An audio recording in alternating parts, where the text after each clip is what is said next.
consider that, and of course all of you have, I welcome your thoughts about how to approach the federal government. But my job is actually today to tell you that we have a couple of, we're modernizing the SBA, and this is very, very, very important. How many of you are aware of, or know the 8A program? So there are new regulations that we're updating it. It was probably a little stale after a few years of being out there at the same level, so we're making it better. How about, do you know about size standards? What do you mean to be, what does it mean to be a small business? Do you know what your standards are? Very carefully, because now things have evolved, and what a small business was a few years ago is not the same thing as it is now. So we're also modernizing the site standards. Who here knows about the Hub Zone program from the SBA, or what it is? The Hub Zone is a geographical program that sets aside contracts for companies that are located in what we call underserved areas. You have to be extremely careful because we just had a census last year. So, and this program is based on the census. The census has changed. So if you were a Hub Zone company, you may or may not be any longer. And that's not the SBA. It's the census. We have to reflect the census. So if there was a demographic shift where that company was, you may or may not be a Hub Zone company anymore. So you have to, the best thing is for you to go to sba.gov and start clicking your way around to what it is most important. There's so much to talk about, but yeah, we think that about 17,000 companies are going to cease to be Hub Zone. That many. So what happens to them? They just don't fall into a Hub Zone anymore, and they lose that certification completely. There is nothing we can do about it because we base it on the census. So, for just a little bit of an explanation on that is that there are some places in the country that are considered underserved by the census data. So if you start a company there and hire employees from that particular zone, then you have some set-aside contracts. It gives you a heads up so you can actually revitalize that area. So that is pretty much a program that helps you with contracts if you're in that particular area. Again, based on the census. Now, if the census shifts, we have to shift it. So we get a lot of heat from people that are not happy about it, but really the SBA cannot do anything about it. So it's very, very important to know that, yeah, it's a big wow. It's a big wow. So let me just tell you the opportunities, and very, very quickly, because I just went all over the place right now. It didn't make any sense because I just jumped around. But if you are, if you want to do business with the federal government, there are 4 programs, actually 5, but small business. We deal with small businesses and how you do business with the federal government. But I just also mentioned the 8A program, which is a business development program. So it has a beginning and it has an end.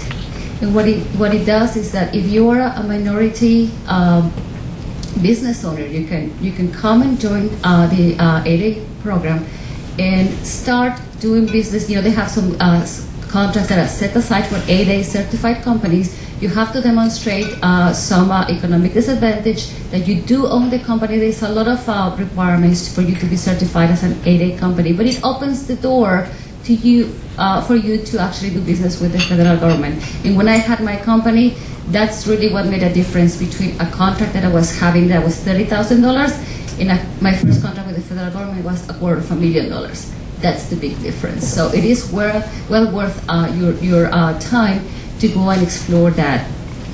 It lasts 9 years because what we want to do is just help you grow. You have to make sure that you balance your portfolio with federal contracts and private sector contracts. So you actually, when this program ends at 9 years later, you are up on your feet and you can continue and not see everything disappear when the 8A 9 years are over. But it is a really, really, really good program to get you going in the federal contracting because you have a lot of help also from SBA. They just not throw you there. You have to do, you have a person assigned to you and they'll help you through those 9 years. So that is the first one. The second one I just talked about is the Hub Zone, very geographically based in again, check if you are HubZone, check, because unfortunately you may or may not be HubZone certified any longer. Of course, we have a program for service disabled veterans. If you have, you're a service disabled veteran and you have a company, then you have a set-aside program. That means you only compete amongst other service disabled veterans, and that's the third program. The one I work with, and the one that makes me the most pride, is now that we have a program, a set-aside program for women-owned companies.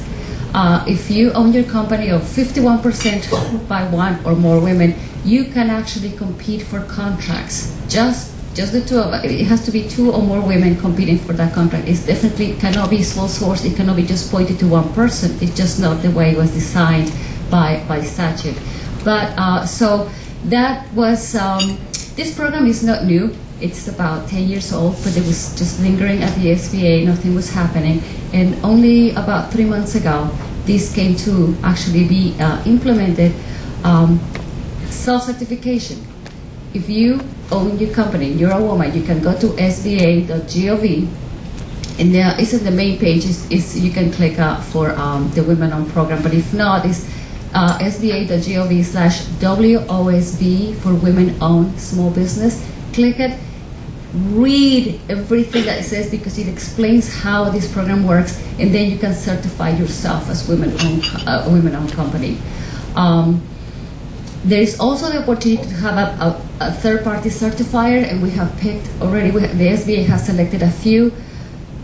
If you don't want to do the whole paperwork on your own, and you rather have one of the third-party certifiers go do it for you, that is fine. You can upload the certificate that they will give you, but they will charge you a fee. And they have to tell you from the very beginning that you can do it for free on your own at night at your own pace. But if you choose to actually pay this fee, it's up to you. We cannot impose on anybody for you to pay, but you can do it on your own, or you can have help, but most likely they're going to charge you probably an annual fee. There are some limitations for this program for women-owned companies, and again, the SBA could not do much about it because this is by statute. The size limit of those contracts right now is about $3 million for services and $5 million for manufacturing. Adjusted for inflation, it's a little higher. That's the top. The contracts cannot be bigger than that.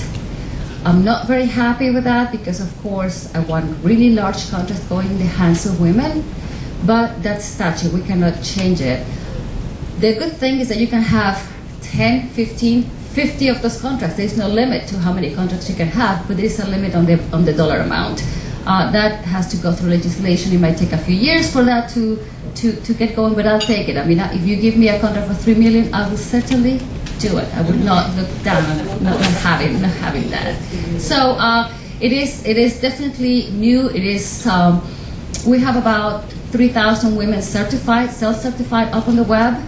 And I believe the first contract is going out in a couple of weeks. It's already out there. So the first set-aside contract for women is already on its way out. So I'm very, very, very happy about that. So that was a quick, run through what the government is doing, how you can, we are trying to diversify the service providers for the government. And for me, that the new women-owned, business is what we really needed, because. If we increase 1%, just 1% of contracts going to women, that really represents about $6 billion in the hands of women. $6 billion right there. And just, I don't know a woman that doesn't want to take that money and do something really good, like stimulate the economy with that kind of money. So it really is very, very important that we get more women and minorities into federal procurement.